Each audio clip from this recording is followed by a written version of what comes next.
Bonjour. Dans cette vidéo impressionnante et sidérante, nous parlerons du sujet grave et sérieux des inégalités de développement. Les inégalités parce que le monde est inégal. Si on était tous égaux, ça se saurait. Il vaut mieux naître à Times Square, à New York par exemple, que dans le bidonville de Dharavi, à Mumbai, en Inde. On a l'habitude de diviser le monde en deux. Vous avez les pays riches au nord, les pays pauvres au sud. Au nord, les pays riches, on les appelle les pays développés ou les pays industrialisés, et au sud, les pays qu'on dit en développement. Les pays développés sont riches, et pas qu'un peu, puisqu'ils concentrent 68% des richesses mondiales. Ça fait plus des 2/3 des richesses mondiales, alors qu'ils n'hébergent que 17% de la population. Et pendant ce temps-là, les pays en développement sont pauvres. Les pays en développement, ils doivent partager ce qui reste entre 83% de la population du monde. Et ces inégalités de revenus, ça vaut aussi pour la nourriture, pour la santé, pour l'éducation, pour la sécurité, l'accès à l'eau, et j'en passe, etc., etc. Cette division en deux, entre pays industrialisés et pays en développement, on y a pensé depuis à peu près les années 50. Et en utilisant un graphique Gapminder qui montre en abscisse le niveau de richesse avec le PIB par habitant et en ordonnée la situation sanitaire avec l'espérance de vie, on peut voir en remontant aux années 50 que quand on a mesuré cette inégalité nord-sud, eh bien le monde se divisait très nettement en deux catégories. Il y avait en quelque sorte les winners et les losers. Soit on était riche et en bonne santé, soit on était pauvre et malade. Il n'y avait pas beaucoup de monde entre les deux. Mais depuis, en fait, les choses se sont beaucoup compliquées. Pour mesurer le développement, en fait, aujourd'hui, on essaie de prendre en compte la richesse, bien sûr, qui est évaluée avec le PIB par habitant. C'est mieux d'être riche pour être développé, on s'est compris.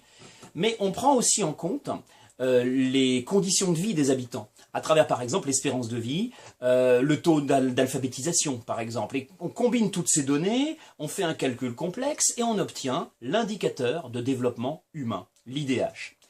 Et si on fait une carte de l'IDH, eh bien on ne retrouve pas exactement la division du monde entre le nord développé et le sud dit en développement. En fait, on voit qu'il y a plusieurs sous-catégories. Si on prend l'exemple de la Corée du Sud, le pays du yin-yang, le pays du taekwondo, si on reprend le graphique Gapminder des années 50, eh bien on voit que dans les années 50, c'était l'un des pays les plus pauvres du monde. Et si on suit sa progression, eh bien on voit que la Corée du Sud avance très vite, au point qu'aujourd'hui, c'est l'un des pays les plus développés, à égalité avec les pays d'Europe de l'Ouest. Et ce n'est pas le seul des pays d'Asie qui ait fait ce chemin-là. Vous avez aussi Taïwan, vous avez aussi Singapour, Hong Kong, tous ces pays qu'on a appelés dans les années 80 les dragons. Eh bien, ils ont suivi le même chemin. Aujourd'hui, ce sont des pays développés, on les appelle les nouveaux pays industrialisés, alors qu'ils ne l'étaient pas dans les années 50 quand on a tracé la limite entre le nord développé et le sud en développement.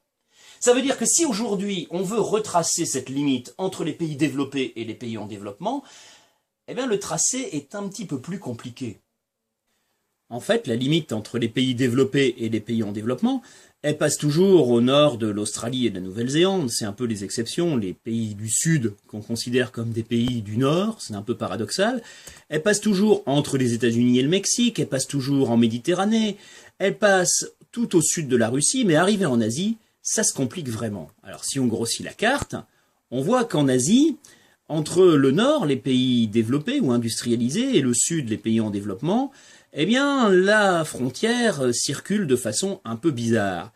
Elle passe entre les deux Corées, parce que la Corée du Sud est un pays développé, et puis elle passe entre la Chine et Taïwan, de façon à laisser Taïwan parmi les pays développés.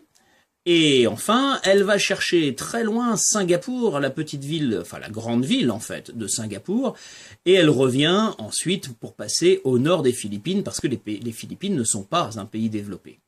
Donc ce tracé entre les pays développés et les pays en développement, il est un peu plus compliqué que dans les années 50. Mais il se complique encore plus aujourd'hui, parce qu'il y a d'autres pays qui suivent le même chemin que les NPI d'Asie, que les nouveaux pays industrialisés. Et cette fois-ci, ce ne sont pas des petits pays, ce sont des pays énormes, comme la Chine, comme l'Inde, le Brésil, la Turquie, l'Afrique du Sud.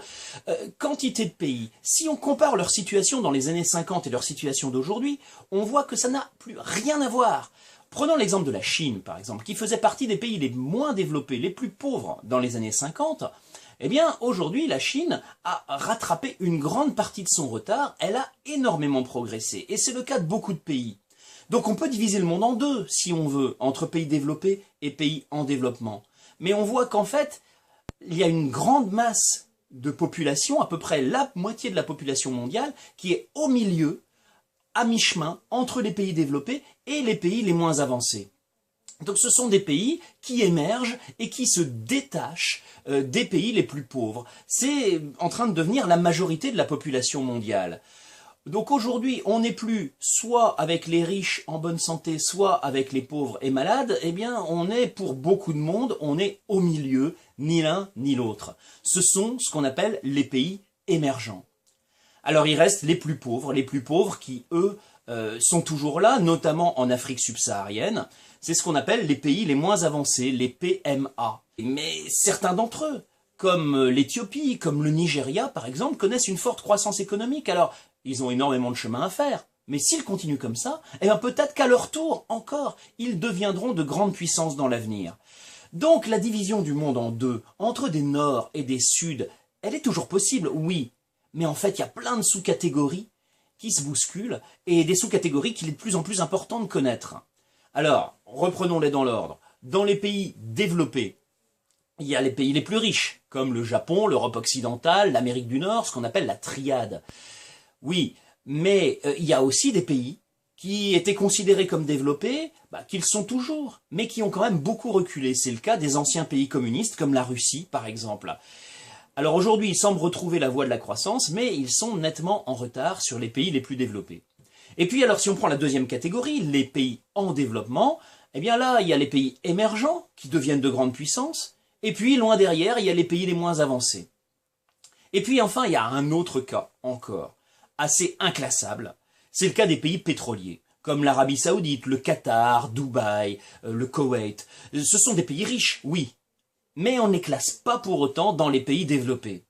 En fait, ce sont des pays qui ont de l'argent, j'ai envie de dire en exagérant un peu qu'ils n'ont que ça. C'est-à-dire qu'ils vendent beaucoup de pétrole, mais ils n'ont pas développé une économie diversifiée avec leurs moyens financiers. Et puis, il y a énormément d'inégalités dans ces pays-là. Ça fait que même si ce sont des pays riches, eh bien, une grande part de leur population vit dans la misère. Bref, le monde est encore plus complexe et compliqué que ce qu'on croyait au départ. Je vous souhaite bien du courage pour le comprendre.